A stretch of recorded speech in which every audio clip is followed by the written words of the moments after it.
আজকের ব্লগটা থেকে তোমরা বুঝতে পেরে গেছো কী নিয়ে ব্লগ হচ্ছে। আর কমেন্টটা জানিও কারা কারা আউট অ্যান্ড বিয়ন্ডে ক্যাফেতে গেছো, কীরকম লেগেছে অতি অবশ্যই কমেন্টে জানিও। কারা কারা ইকো পার্ক গেছে অতি অবশ্যই কমেন্টে জানিও।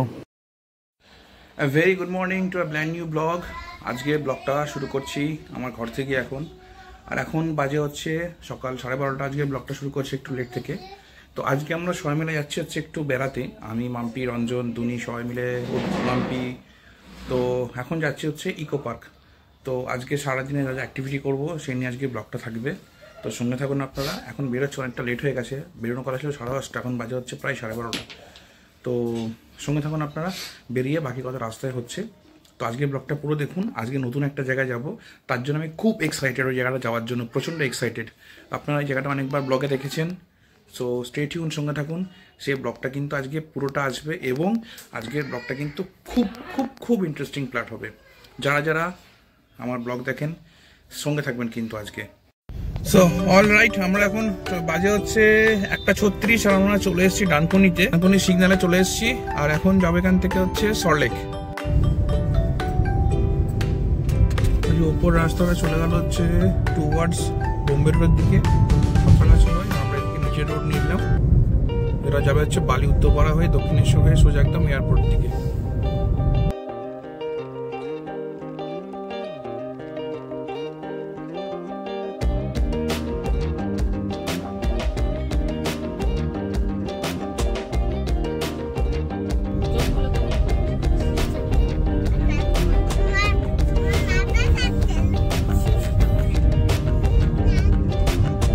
চলে এসেছি টেকনোপলিস ফ্লাইওভারের উপরে। টেকনোপলিস ফ্লাইওভার টপকে নিউটাউন বাস স্ট্যান্ড টপকে সোজা বাঁ দিক দিয়ে ঢুকবো হচ্ছে ইকো পার্ক। সো এই হচ্ছে ইকো পার্কে 4 নম্বর গেটের এন্ট্রি। এখানে গাড়ি নিয়ে ঢুকতে গেলে 50 টাকা করে টিকিট আছে এখানে। সো এখানে এটার টিকিটটা 6 ঘন্টার ভ্যালিড আছে এখানে টিকিটে ঢুকতে গেলে। এখানে এখান থেকে টিকিট কাটা, এটা কিন্তু পার্কিংয়ের টিকিট। আর এর সাথে কিন্তু আলাদা করে ভেতরে ঢুকতে গেলে কিন্তু টিকিট কাটতে হবে। বেসিক্যালি ইকো পার্কে 1 থেকে 8 নম্বর অব্দি গেট আছে। আর এই ইকো পার্কে যে 4 নম্বর গেট আছে সেখান থেকে ঢুকলে কিন্তু 7 ওয়ান্ডার্স অফ দ্য ওয়ার্ল্ডটা দেখা যায়। এই যে 30 টাকা করে টিকিট এখানে, এন্ট্রি ফ্রি। অ্যাবাভ 3 ইয়ার্স কিন্তু ফুল টিকিট লাগবে। যেহেতু এখন শীতকাল আর ইকো পার্কে প্রচণ্ড ভিড়, এখন প্রচুর লোকজন এসছে ইকো পার্কে। অ্যাকচুয়ালি ইকো পার্ক আসার মেন কারণটা হচ্ছে ইকো পার্কে এলে বাচ্চারা কিন্তু খুব আনন্দ পাবে, মজা পাবে ইকো পার্কে এলে। তো আর আমি অনেকবার এসেছি যদি ইকো পার্কে, মাম্পিও এসছে, বাট অর্পিতার গিয়ে ফার্স্ট টাইম আবার ইকো পার্কে এলে। আর এত বড় ফাঁকা জায়গা, ফাঁকা মাঠে দৌড়াতে পারবে। এমনি বোর হচ্ছিল সবাই, তো নিয়ে এলাম চলো একটু ঘুরে আসি একটু ইকো পার্ক থেকে। আর যেহেতু কলকাতা তো অসুবিধা কিছু নেই, চেনাশোনার মধ্যেই, আর খুব বেশি ডিস্টেন্সও নয়, ওই জন্য আজকে ইকো পার্কে একবার ঘুরতে এলাম সবাই মিলে। এই যে এটা হচ্ছে 7 ওয়ান্ডার্স অফ দ্য ওয়ার্ল্ড এর এন্ট্রি টিকিট ট্যাক্স, মানে ঢোকার পথ। আর এই যে গেটে ম্যাডাম দাঁড়িয়ে আছেন টিকিট নেওয়ার জন্য। এখানে যেখানে দেওয়া আছে 7 ওয়ান্ডার্সের।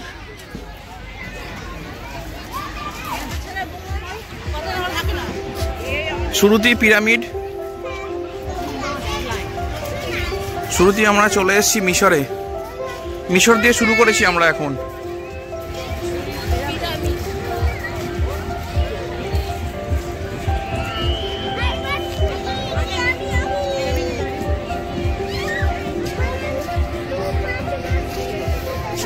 এটা কার পিরামিড সেটা বোঝা মুশকিল, কোন মমির পিরামিড এটা সেটা কিন্তু বোঝা মুশকিল এটা। আর এটা কিন্তু দয়া করে কিন্তু চড়বেন না এলে, এখানে লেখা আছে ডু নট ক্লাইম্ব। মানে কিছু কিছু শখ আছে তো যে একটু উঠে দেখি কিরম ব্যাপার, টপ থেকে কেমন লাগবে সেলফি নিয়ে, কিন্তু চড়া যাবে না।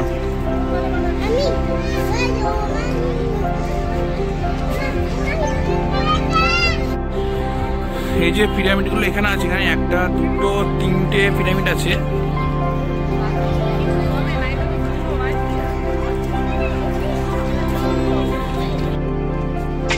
মিশরে গিজার পিরামিড হোক বা আমাদের পশ্চিমবঙ্গের কলকাতার ইকো পার্কের পিরামিড হোক, দুটোই কিন্তু একই অবস্থা, ভেতরে দমবন্ধকর পরিবেশ। কিন্তু এত ভিড় ভেতরে দেখার কিছু নেই সেরকম। গিজার পিরামিড বলতে পারবো না, আমি যাইনি, কিন্তু এখানকার পিরামিডের ভিতরে কিন্তু কিছু নকশা খোদাই করা ছাড়া আর কিন্তু কিছু নেই।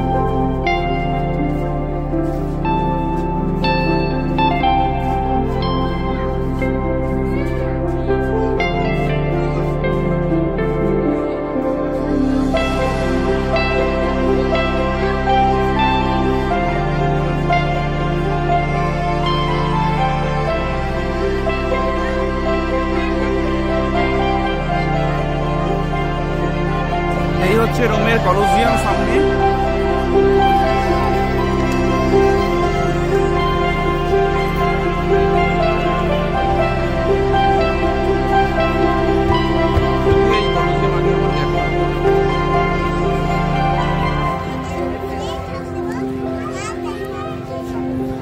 মানে কি অবস্থা, পিরামিড থেকে শুরু করলাম, এখন এসছি তাজমহলে ঢুকবো। এবারে দেখছি তাজমহলে ঢুকছে সবাই।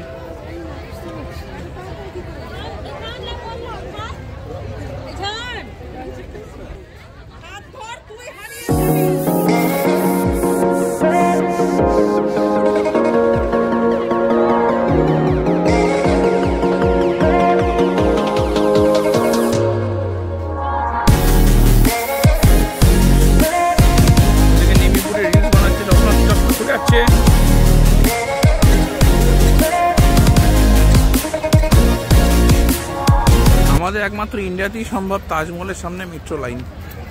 দিল্লিতে তাজমহলের সামনে কিন্তু যমুনা নদী আছে, এখানে আমাদের সামনে হচ্ছে মেট্রো লাইন।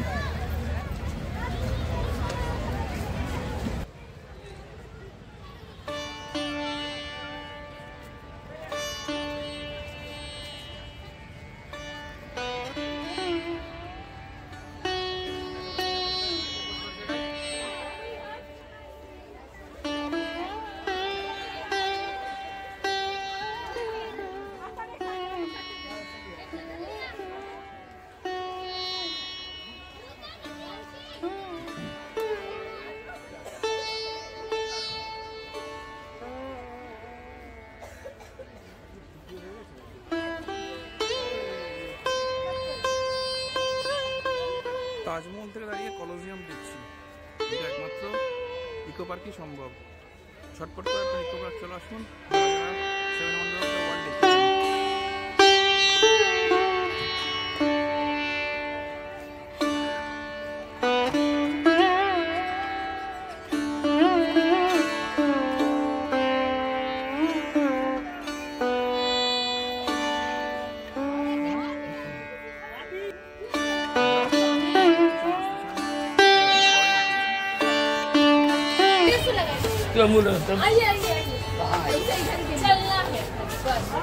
এখান থেকে দাঁড়িয়ে আপনারা কলোজিয়াম দেখতে পাবেন, পেছনে কলোজিয়াম,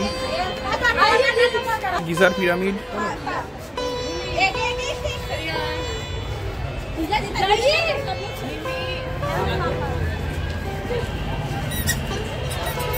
দূরে হাত বাড়িয়ে যে স্ট্যাচুটা আছে এটা হচ্ছে খ্রিস্ট অফ দ্য রিডিমার, ব্রাজিলে অবস্থিত এই স্ট্যাচুটা। এই যে স্ট্যাচুটা আছে এখানে সামনে অনেকগুলো স্ট্যাচু আছে, এটার নাম হচ্ছে মই স্ট্যাচু। ইস্টার্ন পলিনেশিয়াতে এই স্ট্যাচুটা অবস্থিত। এই আর এই যে সামনে এটা যেটা হচ্ছে জর্ডানের পেট্রা।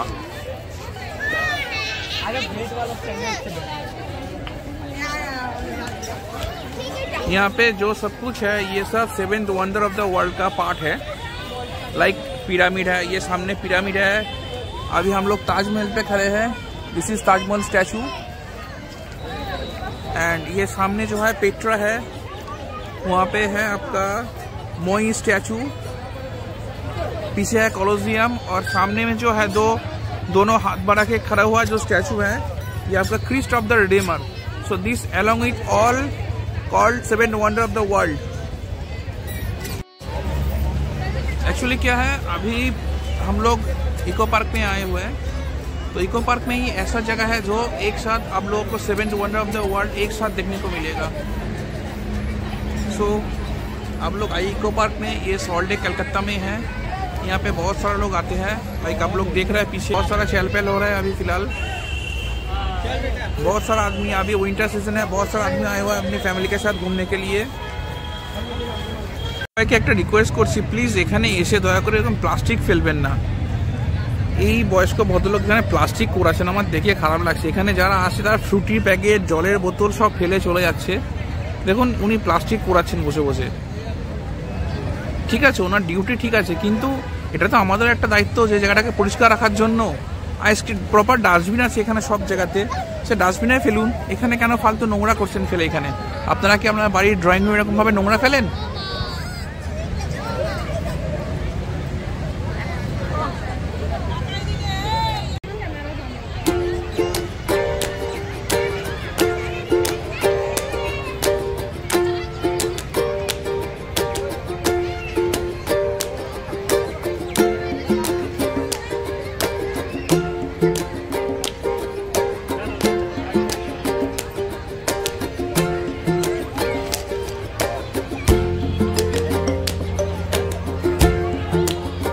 এই ফটো তোলা চলছে, এখানে সেলফি সিজন চলছে এখন।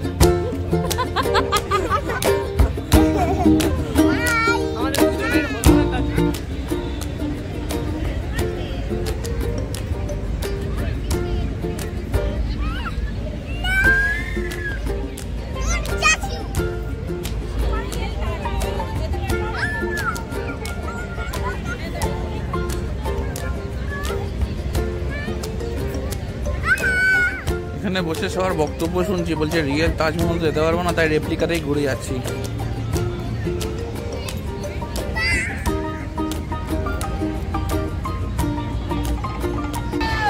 আমরা এখান থেকে বেরোচ্ছি, বেরিয়ে যাবো হচ্ছে একদম straight out and beyond cafe.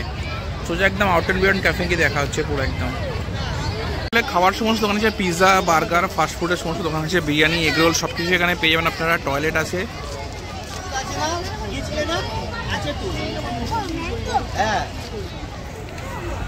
এখন দাঁড়িয়ে আছি আউট অ্যান্ড বিয়ন্ড এই ক্যাফের সামনে। এটা বহুদিনের থেকে আমার আসার ইচ্ছা, সল্টলেক এজি ব্লকে। এই ক্যাফেটা হচ্ছে সৌহার্দ্যদা আর অর্পিদির। বহুদিন ধরে ইচ্ছা আছে ক্যাফেতে আমার আসার জন্য, বাট সময় পাইনি, তাই আজকে এসছি। তোমাদেরকেও সঙ্গে নিয়ে দেখাবো। সবাই চেনো ইনসাইড আউটের ফ্যামিলি ব্লগ, সবাই দেখো। সো আমিও তার মেম্বার। সো আজকে চলো দেখাবো তাদের ক্যাফে কি আছে না আছে, কি খাওয়া দাওয়া সব কিছু দেখাবো। ভেতরে চলো।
এই যে শোপিসগুলো অর্পিতি সমস্ত কিনেছিল, যে জায়গা থেকে এক একটা সব দেখেছিলাম এক একটা, আজকে সেখানে এসেছি, বেশ ভালো লাগছে এখানে এসে।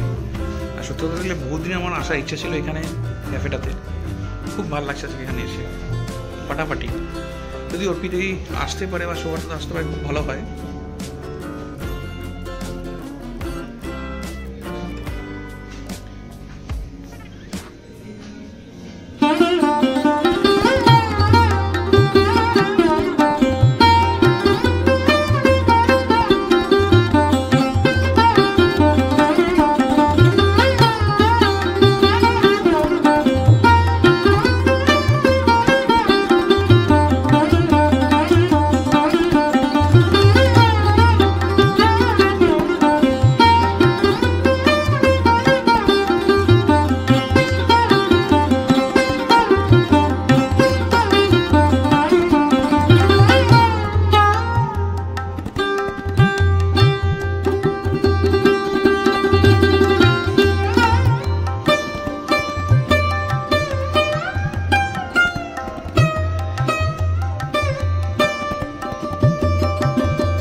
সুভাষিসদা বাড়ি হচ্ছে ব্যান্ডেলে, আমার যেখানে আমার হচ্ছে মগরাতে, তার দুটো স্টেশন ঠিক আগে পেছনে হচ্ছে সুভাষিসদা বাড়ি ব্যান্ডেলে।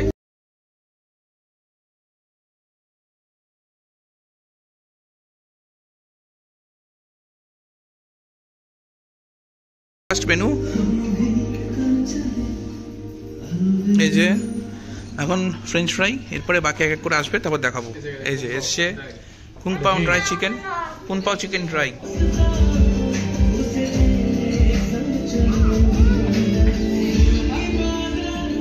গ্রিল চিকেন স্যান্ডউইচ,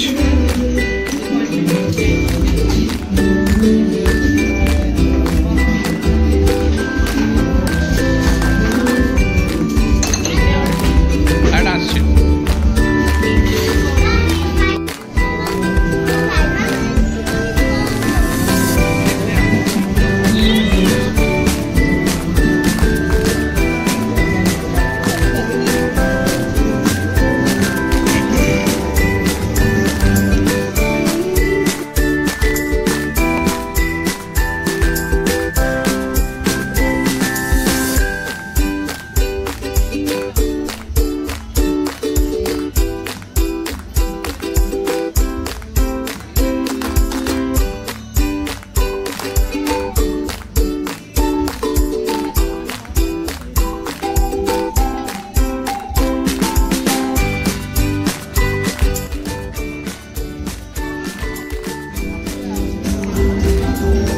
আমেরিকানো,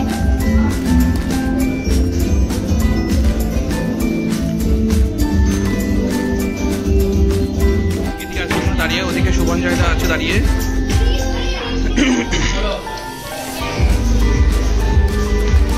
এখন আমরা এখান থেকে বেরোচ্ছি, খুব ভালো সময় কাটলো একটা, fully recommend out and beyond. এই যে দুনি এসেছিল রিভিউর সঙ্গে দেখা করার জন্য, কিন্তু দুর্ভাগ্যবশত দেখা হয়নি আজকে রিভিউ আসেনি এখানে।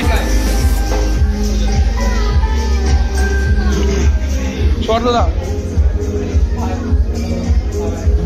অনেক কিছু দেখেছি দেখলাম দেখা করার জন্য।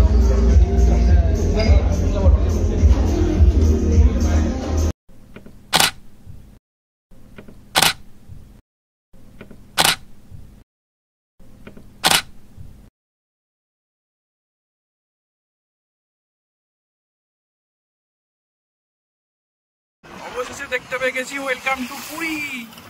ইয়ে, এটা লেখার জন্য, দেখার জন্য বহুদিন ধরে ওয়েট করেছিলাম এই লেখাটার জন্য, সত্যি বলতে। টাটা পুরী, আবার খুব তাড়াতাড়ি দেখা হবে, স্প্যান অফ 1 মাস 1.5 মাসের মধ্যে আবার দেখা হবে।